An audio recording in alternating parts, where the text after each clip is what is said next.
Seguramente Caravaggio tomó como inspiración el fresco de Sebastiano del Piombo, que está ubicado en el Templo de San Pietro en Montorio. En esta obra renacentista podemos observar la misma escena de una manera extremadamente similar a la que la pinta Caravaggio, pero él la hizo a su manera. La principal diferencia que podemos encontrar es la del fondo.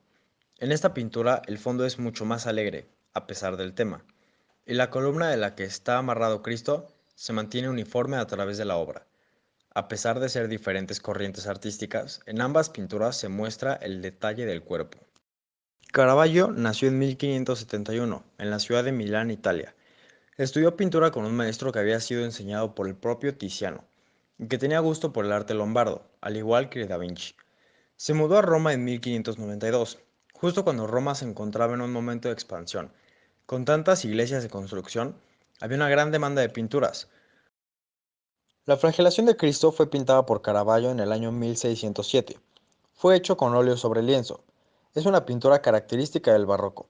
Sus dimensiones son 286 por 213 centímetros y actualmente se encuentra en el Museo Napolitano de Capodimonte.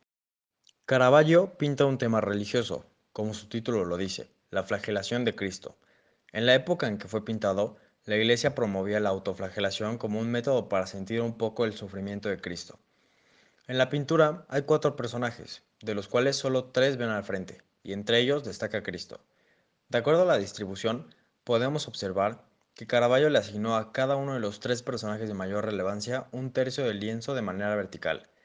Si dividimos la obra de manera horizontal, dejó el tercio de abajo para los pies y piernas de los personajes, el de en medio para sus cuerpos y el de arriba para sus cabezas.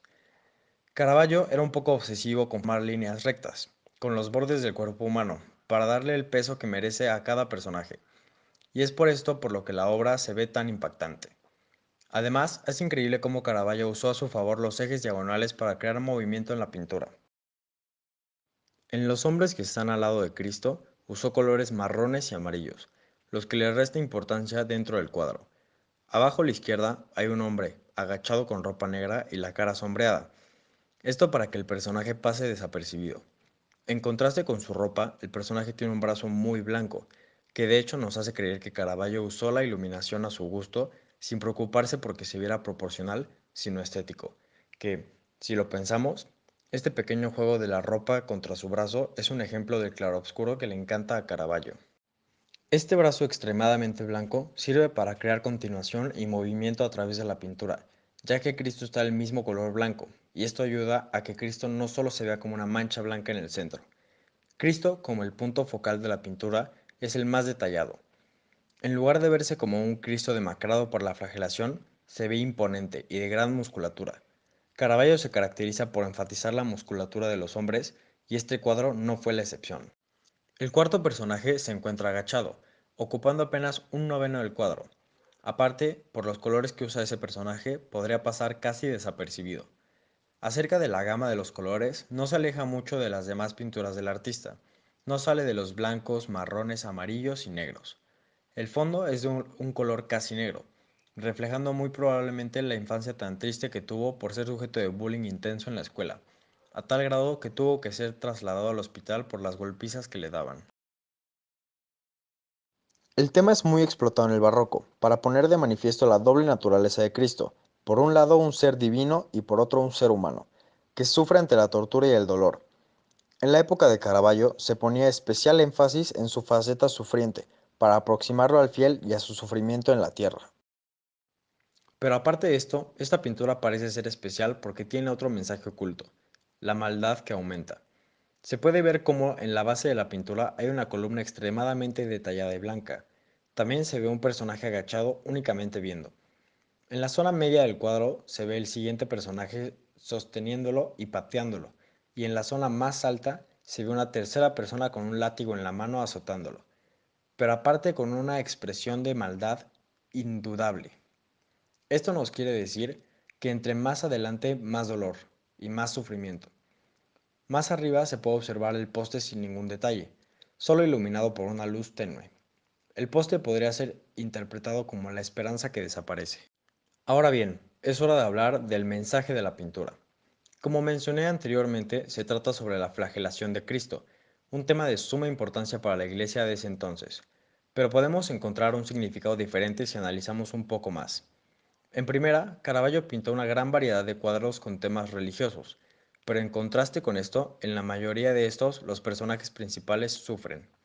Esto relacionado con la utilización de una gama tan oscura y a veces monótona de sus cuadros, y con el hecho de que detallara tanto la musculatura de los personajes masculinos. Parece más una biografía que una simple pintura. Durante su vida adulta, después de haber sobrevivido al bullying, Caravaggio estuvo en demasiadas peleas callejeras, por las cuales fue perseguido por toda Europa. Esto también le trajo un intento de asesinato que lo dejó desfigurado. Además, Caravaggio era homosexual, por lo que toda su vida vivió reprimido por las doctrinas religiosas que veían su condición como algo del diablo. Ahora sí, ya esto tomado en forma, estas pinturas más que contener un mensaje de la Iglesia para el mundo, parecen ser un reproche de Caravaggio hacia Dios, criticando todo lo que había sufrido. Otra pintura renacentista con el mismo tema es la del Piero de la Francesa, cuyo principal objetivo no era precisamente el de pintar a Cristo, sino la escena a su alrededor. Este artista usa colores mucho más alegres que los otros dos y muestra la flagelación en el fondo de la pintura, dejándola como un tema de segundo plano. Según Mila Trenas, sin Caravaggio, la historia de la pintura hubiera sido muy diferente. Fue uno de los artistas más influyentes de su tiempo. Su pintura fue revolucionaria y rompió con todo lo establecido, convirtiéndose en uno de los grandes pilares de la historia de la pintura. 1606. San Jerónimo escribiendo. 1607. Salomé con la cabeza de Juan el Bautista. Y en 1610 tomó un barco de Nápoles a Roma, junto con otros tres pintores como una ofrenda de paz, buscando el perdón del Papa. Nunca llegó a su destino, habiendo muerto misteriosamente en el camino.